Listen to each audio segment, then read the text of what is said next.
India TV YouTube channel को subscribe करें और बेल आइकन दबाएं।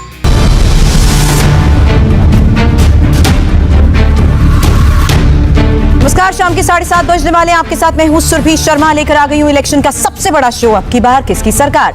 मैं आपको दिखाऊंगी यूपी पंजाब की हर वो खबर जिसका होगा 2022 के चुनाव पर असर। सबसे पहले आज की 3 बड़ी खबरों के साथ हम शुरुआत करेंगे, क्योंकि पहली बड़ी खबर है 2021 में पहली बार अपने संसदीय क्षेत्र वाराणसी जा रहे हैं प्रधानमंत्री नरेंद्र मोदी। और काशी को क्या गिफ्ट देंगे पीएम मोदी? आज योगी भी पहुंचे काशी। और क्या बनारस दौरा चुनावी पिच पर देगा बीजेपी को विजयी लीड? पूरी डिटेल आज की कवर स्टोरी में। दूसरी बड़ी खबर, जनसंख्या नीति पर यूपी में बवाल थमने का नाम नहीं ले रहा है। मायावती ने फिर सवाल उठाए हैं तो गोरखपुर के बीजेपी सांसद रवि किशन ने कहा कि वो संसद के मॉनसून सेशन में जनसंख्या नियंत्रण पर प्राइवेट मेंबर बिल लाएंगे। तीसरी बड़ी खबर पंजाब से, दिल्ली में राहुल से मिले पीके तो नवजोत सिंह सिद्धू ने गुगली फेंकते हुए आम आदमी पार्टी की तारीफ कर दी है। कहा, आपने हमेशा मेरे विजन और काम को सराहा है। क्या है सिद्धू का संकेत, बताऊंगी अब से थोड़ी ही देर बाद। लेकिन सबसे पहले सबसे बड़ी खबर के साथ शुरुआत, मोदी और योगी के मिशन 2022 की बात। बीजेपी ने पूरी ताकत झोंक दी है। अब से 39 घंटे बाद ही प्रधानमंत्री नरेंद्र मोदी काशी को बड़ा गिफ्ट भी देने वाले हैं। लेकिन उससे पहले मैं आपको सीएम योगी आदित्यनाथ की कुछ तस्वीरें दिखाना चाहती हूं, क्योंकि योगी आज वाराणसी पहुंचे। ये बड़ी तस्वीर आपके सामने है, जब प्रधानमंत्री के दौरे को लेकर चल रही तैयारियों का सीएम योगी ने जायजा लिया। लेकिन उसके साथ ही योगी ने काशी में मोदी के लिए पूरा माहौल कैसे बनाया, ये समझिए।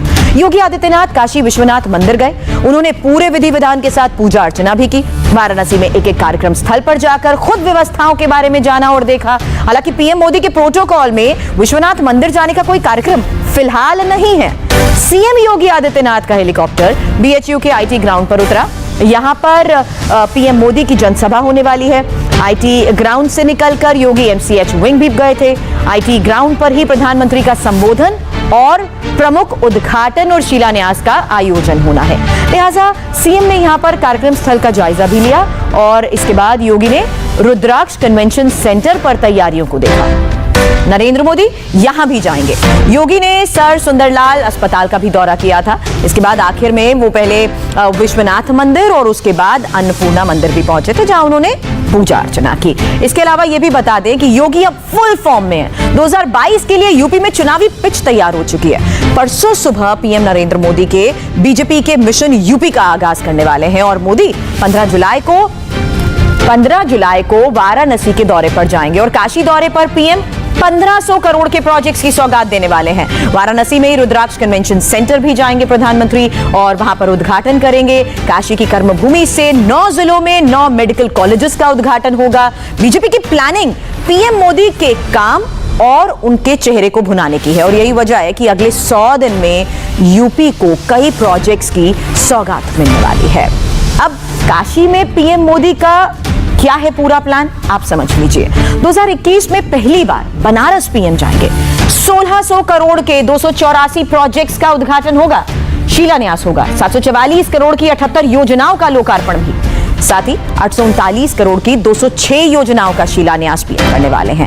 186 करोड़ के रुद्राक्ष कन्वेंशन सेंटर का उद्घाटन होगा। जापान के सहयोग से ये रुद्राक्ष कन्वेंशन सेंटर बन रहा है। यूपी को एक साथ 9 मेडिकल कॉलेजेस की सौगात मिलेगी। गाजीपुर, एटा, हरदोई में मेडिकल कॉलेजेस का उद्घाटन, साथ ही देवरिया, फतेहपुर, जौनपुर में भी मेडिकल कॉलेजेस। इसके अलावा यह भी बता दें कि मिर्जापुर, सिद्धार्थनगर, प्रतापगढ़ में मेडिकल कॉलेजेस का शुभारंभ होगा। गंगा में राजघाट से 80 घाट तक क्रूज भी शुरू होगी। 34 किलोमीटर लंबे पंचकोशी मार्ग का चौड़ीकरण भी होगा। 14 अस्पतालों और स्वास्थ्य केंद्रों में ऑक्सीजन जनरेशन प्लांट होंगे। साथ ही 45.5 करोड़ से बीएचयू में 100 बेड की एमसीएच विंग होगी। 47 करोड़ से बीएचयू में 80 टीचर्स के फ्लैट होंगे। 50 करोड़ की लागत से वाराणसी गाजीपुर रोड पर 3 लेन का फ्लाईओवर भी बनेगा। अब प्रधानमंत्री मोदी और योगी का मिशन यूपी क्या है ये आपने जाना, लेकिन कैसे अगले 100 दिन में यूपी की ही चुनावी सूरत बदलने वाली है ये भी जान लीजिए, क्योंकि 100 दिन में यूपी को कई प्रोजेक्ट्स की सौगात मिलने वाली है। 15 जुलाई को वाराणसी को 1500 करोड़ का गिफ्ट मिलने वाला है। 15 जुलाई को ही 9 जिलों में मेडिकल कॉलेजेस का उद्घाटन भी होगा। 15 अगस्त के बाद पूर्वांचल एक्सप्रेस का उद्घाटन हो सकता है। अक्टूबर में गोरखपुर में एम्स और फर्टिलाइजर प्लांट का भी उद्घाटन होगा। काशी के बाद सीएम योगी आदित्यनाथ आज गोरखपुर भी पहुंचे। यहां भी शहर का कायाकल्प करने के लिए योगी कई प्रोजेक्ट्स चला रहे हैं और आज ऐसी ही कई परियोजनाओं का लोकार्पण और शिलान्यास भी किया गया। इसके बाद योगी ने अपनी पीठ थपथपाई, कहा कि उनकी सरकार ने कोरोना पर कंट्रोल कर लिया है। एक एक घर में शौचालय बनाया गया, स्वच्छता पे ध्यान दिया गया, स्वास्थ्य सेवाओं को बेहतर किया गया, बिना किसी सिफारिश के स्वास्थ्य की सुविधा का लाभ हर एक व्यक्ति को प्राप्त हो सके। जब यह कार्यक्रम ईमानदारी पूर्वक चलाया गया तो उसका परिणाम भी क्या निकला? इंसेफ्लाइटिस भी समाप्त हो गई। ईमानदारी से हर व्यक्ति को योजना का लाभ देने का कार्य हुआ और समय पे उपचार, समय पे बीमारी की पहचान, समय पे टेस्ट, तो कोरोना भी उत्तर प्रदेश से गायब होता हुआ दिखाई दे रहा है। भाइयों बहनों, ये प्रबंधन होता है और सरकार का काम यही प्रबंधन करना होता है। चुनाव से पहले मोदी और योगी दिखाना और बताना चाहते हैं कि उनके एजेंडे में डेवलपमेंट सबसे ऊपर है। राज्य की 80% हिंदू आबादी के लिए भी मैसेज क्लियर है कि मोदी और योगी दोनों ही हिंदू हृदय सम्राट है। सिर्फ काशी नहीं, अयोध्या पर भी मोदी और योगी का फोकस है। कुछ दिन पहले ही मोदी के सामने अयोध्या के मेकओवर का पूरा प्लान पेश किया गया था और प्रधानमंत्री ने जो विजन डॉक्यूमेंट फाइनल किया है उसमें क्या है जान लीजिए। भव्य राम मंदिर बनाने का काम शुरू हो चुका है। अयोध्या के मेकओवर के लिए 30 साल का प्लान रेडी है और अयोध्या को ही हेरिटेज और स्मार्ट सिटी, साथ साथ स्मार्ट सिटी भी इसे बनाया जाएगा। करीब 20,000 करोड़ रुपए की लागत से प्रोजेक्ट्स यहां पर चल रहे हैं। अयोध्या का अपना इंटरनेशनल एयरपोर्ट भी होगा। अयोध्या चारों दिशा से हाईवे से जुड़ जाएगा। सूर्यवंशी राम की नगरी में सोलर प्लांट्स भी होंगे।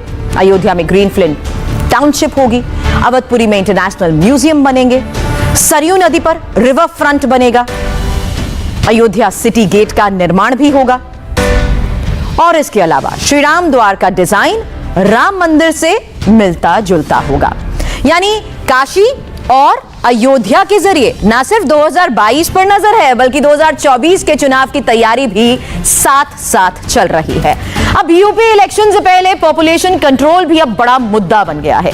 जनसंख्या नीति पर सियासी घमासान जारी है। एसपी से लेकर बीएसपी और कांग्रेस तक यूपी की जनसंख्या नीति को धर्म से कैसे जोड़ रही हैं जान लीजिए। बीएसपी प्रमुख मायावती ने आज फिर से यूपी में जनसंख्या नीति को लेकर बीजेपी पर निशाना साधा है और मायावती ने लगातार 3 ट्वीट करके सरकार की नीति और नियत दोनों पर सवाल उठाए हैं। मायावती ने कहा कि लोगों को इसमें चुनावी स्वार्थ नजर आ रहा है। मायावती ने कहा कि जब यूपी में बीजेपी की सरकार बनी थी तब शुरू करना चाहिए था जनसंख्या नियंत्रण पर काम। अब मायावती की तरफ से किए गए इस ट्वीट के बारे में हमने आपको बताया। इस बीच गोरखपुर के बीजेपी सांसद रवि किशन ने जनसंख्या नियंत्रण पर बड़ा बयान दे दिया है। रवि किशन ने कहा कि वो संसद में जनसंख्या पर प्राइवेट मेंबर बिल लाएंगे। रवि किशन ने कहा कि वो 19 जुलाई से शुरू होने वाले मॉनसून सेशन में प्राइवेट मेंबर बिल लाएंगे। पॉपुलेशन कंट्रोल बिल का यह विवाद एक हफ्ते बाद अब संसद में भी गूंजेगा। कई सांसद इस पर प्राइवेट बिल लाने वाले हैं। गोरखपुर से बीजेपी सांसद रवि किशन के अलावा किरोड़ी लाल मीणा, राकेश सिन्हा, अनिल अग्रवाल राज्यसभा में ये प्राइवेट मेंबर बिल लाएंगे। साथ ही प्राइवेट मेंबर बिल से पहले बीजेपी और समाजवादी पार्टी में घमासान भी तेज हो गया है। जनसंख्या कानून पर कैसे बीजेपी और समाजवादी पार्टी भिड़े हुए हैं, इसकी एक झलक भी अब आप देख लीजिए। तो विपक्ष की इस मांग के आधार पर हम चुनाव होने से पहले सरकार नहीं छोड़ देंगे।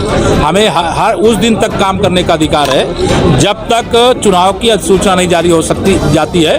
यद्यपि यह निर्णय देश के हित में, प्रदेश के हित में। तो जनसंख्या नियंत्रण के लिए सरकार काम करेगी निश्चित तौर से। तो हम आगे बढ़ चुके हैं। जिनको चिंता है वो अपना चिंता करें।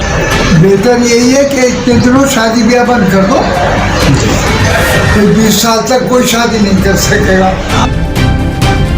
यूपी में एसपी और बीएसपी को ही जनसंख्या कानून पर एतराज नहीं है। हिंदू संगठनों में भी दो मत आ रहे हैं सामने। विश्व हिंदू परिषद इस कानून से पूर्ण रूप से सहमत नहीं है, लेकिन संतों की अखाड़ा परिषद इस कानून का समर्थन कर रही है। आपको यह भी बता देते हैं कि यूपी की नई जनसंख्या नीति में आखिर है क्या, क्योंकि यहां सबसे पहले आपके सामने मैं बात करूंगी 2 ही बच्चे और जिनके 2 से ज्यादा बच्चे हैं उसको लेकर। 2 ही बच्चों की जहां तक बात है तो उसमें सरकारी नौकरी में 2 एक्स्ट्रा इंक्रीमेंट की बात है। इसके अलावा सरकारी जमीन मकान में सब्सिडी को लेकर भी है बात, मकान के लिए लोन, बिजली पानी बिल में छूट, 12 महीने तक मैटरनिटी और पैटर्निटी लीव और साथ ही एनपीएस में 3% बढ़ोतरी की बात भी कही गई है। पति पत्नी के लिए फ्री इलाज बीमा, अब 2 से ज्यादा की भी जैसा कि मैंने बात बताई तो सरकारी नौकरी के लिए वो अयोग्य होंगे। सरकारी नौकरी में प्रमोशन पर भी रोक हो जाएगी, स्थानीय चुनाव लड़ने पर भी रोक रहेगी, साथ ही सरकारी योजनाओं का उन्हें फायदा नहीं मिल पाएगा और सिर्फ 4 सदस्यों के लिए राशन कार्ड उपलब्ध होंगे। सरकारी सब्सिडी पर भी रोक होगी। अब हम 2 हमारे 1, इसको लेकर क्या है? सरकारी नौकरी में 4 एक्स्ट्रा इंक्रीमेंट्स, बच्चों को एडमिशन में तरजीह, ग्रेजुएशन तक बच्चे की फ्री शिक्षा, एक ही बेटी है तो हायर एजुकेशन में भी स्कॉलरशिप, इकलौती बेटी को सरकारी नौकरी में भी तरजीह दी जाएगी। इसके अलावा गरीबी रेखा से जो नीचे हैं, जिनका एक ही बेटा है, 80,000 की एक मुश्त मदद उन्हें मिल सकेगी। साथ ही जिनकी एक ही बेटी है, 1 लाख एक मुश्त मदद उन्हें मिल पाएगी। मैंने आपको यहां पर दिखाई यूपी की चुनावी खबरें। आगे मैं 4 मिनट के ब्रेक के बाद आपको दिखाऊंगी कि कैसे सिद्धू के एक ट्वीट से पंजाब का सियासी पारा चढ़ गया है।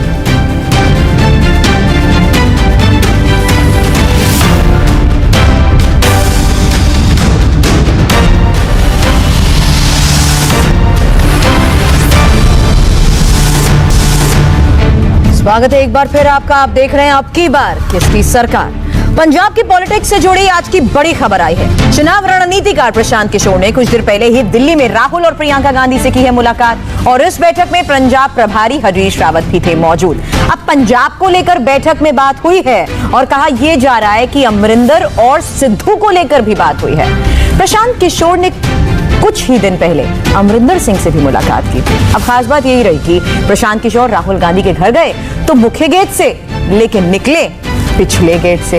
राहुल पीके की बैठक में पंजाब कांग्रेस प्रभारी हरीश रावत भी मौजूद थे और मीटिंग से बाहर निकलकर बोले पंजाब को लेकर बात हुई और 3-4 दिन में खुशखबरी भी दी जाएगी। वेणुगोपाल जी और प्रियंका जी सब लोग बैठे थे। हम लोगों ने पंजाब के प्लान को किस तरीके से एग्जीक्यूट करना है, क्योंकि अब बहुत समय हो गया, बल्कि जो डेट मैंने दी थी वो डेट भी एक 2 दिन पूरा हो गया और मानसून भी आ गया, तो आधी मेरी बात रहेगी और आधी जो है आधा जो है डेट वाला जरा सा खिसक गया मामला। तो अब मैं एक बात कह सकता हूँ कि अगले 3-4 दिन में पंजाब के विषय में आप खुशखबरी सुनेंगे। पंजाब की बरसात दिल्ली में भी छाई जा रही है, लेकिन पंजाब में नवजोत सिंह सिद्धू लगातार गुगली फेंक रहे हैं। सिद्धू ने आज जो ट्वीट किया उसमें पंजाब में सियासत का नया गठजोड़ दिख रहा है। अब तक सिद्धू पंजाब के सीएम कैप्टन अमरिंदर सिंह पर ट्वीट के जरिए निशाना साध रहे थे, लेकिन जब उन्होंने आज आम आदमी पार्टी की तारीफ में कसीदे पढ़े तो सिद्धू ने आपकी तारीफ कर डाली। ट्विटर पर सिद्धू ने लिखा कि आपने हमेशा मेरे विजन को, मेरे काम को सराहा है। आपको पता है पंजाब के लिए कौन लड़ रहा है 2017 से पहले, और अब भी मैंने पंजाब के मुद्दे उठाए हैं। तो पंजाब कांग्रेस में घमासान के बीच पिछले काफी वक्त से ऐसी चर्चाएं भी चल रही हैं कि सिद्धू पर आम आदमी पार्टी की नजर है और माना यह जा रहा है कि अब सिद्धू ने क्लियर इशारा कर दिया है कि वो फ्यूचर में क्या करने वाले हैं।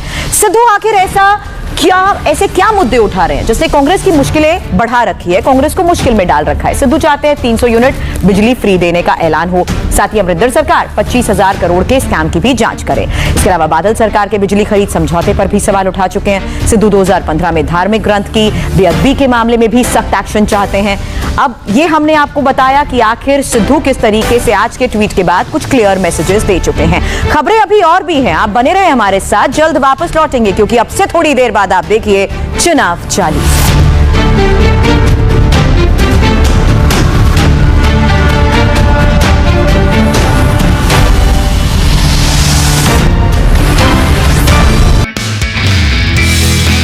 नमस्ते, मैं हूं मीनाक्षी जोशी। वीडियो और खबरों से अपडेट रहने के लिए India TV YouTube channel subscribe करें, बेल आइकन दबाना ना भूलें। जुड़े रहें इंडिया टीवी के साथ।